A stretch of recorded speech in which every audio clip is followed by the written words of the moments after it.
Let's talk about what you and I discussed last year when I was in SOM's offices in Chicago, Sure. which is China's air quality crisis. And obviously a lot's changed since then, and I think certainly there's been media coverage of what's been called China's environmental awakening. Right.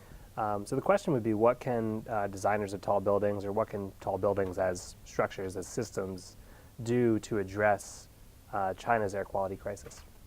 Two things. Number one is taller building. We actually measure the air quality in China. Taller buildings actually get cleaner air. And its recent research suggests if people live in taller buildings, they tend to be living longer. And part of the reason is they're breathing slightly cleaner air in terms of particulates. So healthier environment. The second component is taller building. Actually, we look at many cities around the world. Cities that are denser tend to have lower carbon per capita. So actually it reduces the amount of carbon emission in the buildings. So the tall building can help to create better health and potentially less carbon emission in the city per capita. The three main components is we're going to have to design city of the future that's going to address the embodied carbon, the transportation carbon, and the operating carbon. We need to strike to make those three components to be all approaching net zero. Are there policies that you think move the needle on all three of those kinds of carbon? Because you see people designing wood structures Yep. to address the embodied carbon Yep. issue. Yep. You see plenty of energy efficiency measures, although there can always be more to Yep. address usage. Are there broad level policies that you think we should be talking about? This is actually interesting because the crisis is urgent.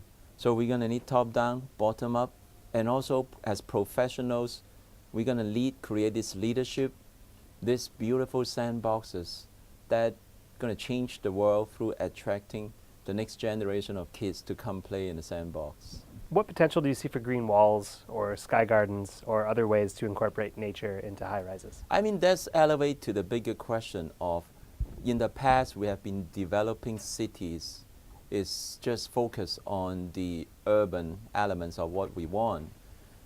We need to bring back nature as a whole into our urban environment. We got to bring it back to the city.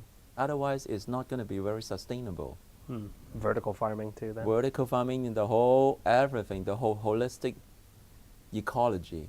Do you think people would be receptive to living by, once again, integrated that directly with nature and natural systems? Because in the beginning, it seems like cities were the opposite. They were getting away from that. Change is never easy. And as Henry Ford will say, if you ask the people in 1907, what do they want? They will tell you faster horses rather than a car.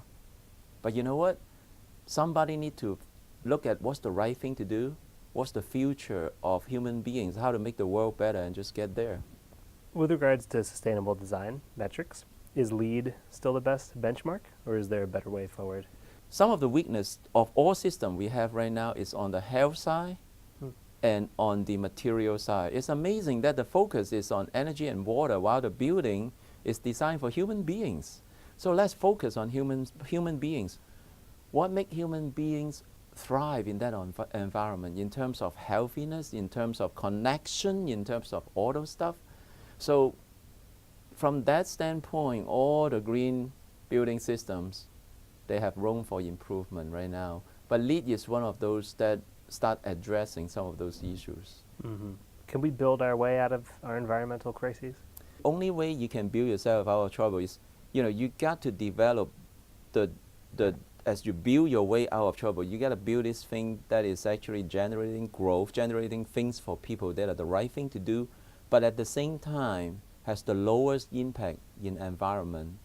Otherwise, your growth, you're going to have to pay for it in the future. To be able to humble and go back and listen to the basic laws of nature and work with it is our best bet. But as you point out correctly, that time is limited. And chances are we may be a little behind already.